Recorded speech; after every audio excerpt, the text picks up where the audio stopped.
자신의 진정한 모습을 아는 것은 쉬운 일이 아닙니다. 나는 세 쌍둥이 중 한 아이로 태어났습니다. 그 시절의 세 쌍둥이는 똑같은 옷을 입고 똑같은 장난감을 갖고 놀고 똑같은 학교에 다녔습니다.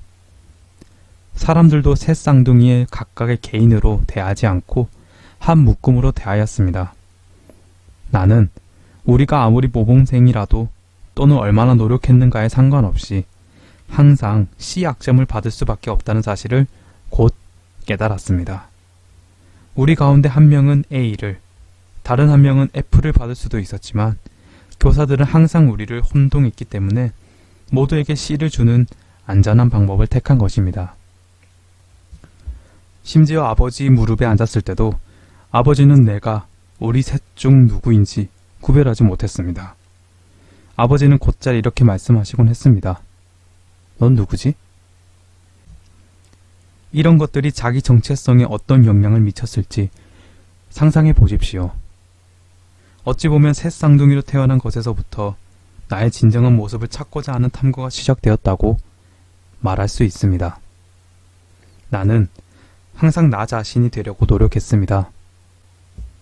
비록 그것이 언제나 현명한 선택은 아니었을지라도. 하지만 어떤 이유로든 어리석은 가짜가 되고 싶지 않았습니다. 평생에 걸쳐 진정한 자신이 되는 법을 배워왔기 때문에 나는 진정한 자기 자신으로 존재하는 사람들을 알아보는 요령이 생겼습니다. 나는 그것을 냄새 맡는다 라고 표현합니다.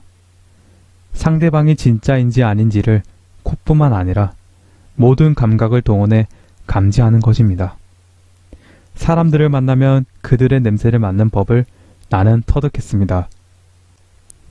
만일 그들이 진짜라고 느껴지면 나는 그들에게 접근해도 좋다는 신호를 보냅니다. 그렇지 않다면 어서 가버리라고 신호를 보냅니다. 죽음을 눈앞에 둔 사람들을 만나다 보면 진정성의 냄새를 맡는 예민한 후각을 갖게 됩니다.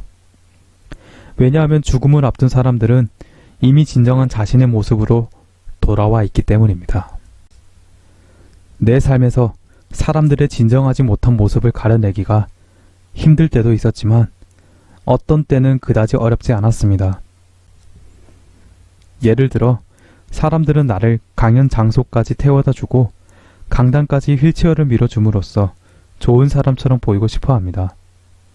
하지만 내가 집으로 돌아가야 할 때는 신경 쓰지 않습니다.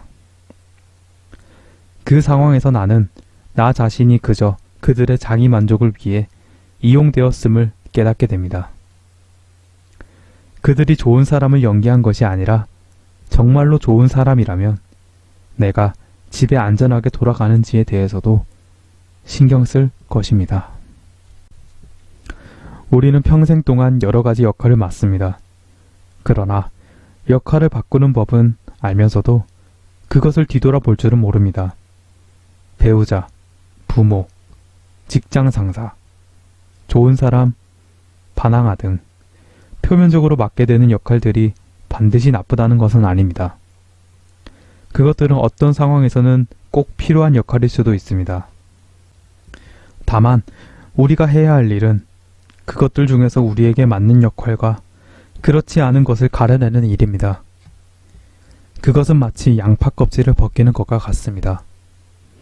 그리고 양파 껍질을 벗길 때처럼 어느 정도 눈물이 나는 것은 감수해야 됩니다.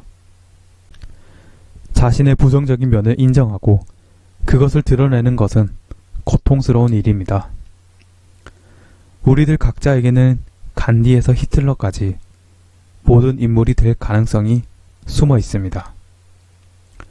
대부분의 사람들은 자신에게 히틀러가 될 수 있는 면이 숨어 있다는 것을 인정하기 싫어합니다.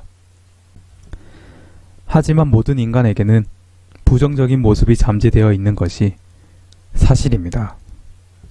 그것을 부인하는 것은 매우 위험한 일입니다. 자신은 결코 부정적인 생각이나 행동을 할 리가 없다며 자신에게 잠재된 어두운 면을 완전히 부정하는 사람이 있다면 큰 문제입니다. 자신에게 부정적인 면이 있다는 사실을 인정하는 것이 무엇보다 중요합니다. 일단 인정하고 나면 노력으로 그것을 내보낼 수 있습니다. 삶이 가르쳐주는 배움들을 통해 우리는 종종 자신이 원하지 않는 역할들을 벗어던집니다. 이것은 우리 자신이나 우리의 본질이 나쁘다는 것이 아니라 우리에게는 스스로도 알지 못하는 면이 있다는 것입니다. 자신이 특별히 좋은 사람이 아니라는 걸 알게 되었다면 좋은 사람인 척하는 가면을 벗어버리고 진정한 자신을 찾아야 합니다. 모든 순간을 좋은 사람으로 살아가려는 삶은 가식적이기 때문입니다. 추가 반대쪽 끝까지 올라가야만, 다시 말해 때로는 진솔한 불평도 늘어놓을 줄 알아야만 진정한 자신이 되는 중간 지점으로 올 수가 있습니다. 대가를 바라고 베푸는 것이 아니라 진정한 자비심에서 베푸는 사람이 될 수 있는 것입니다.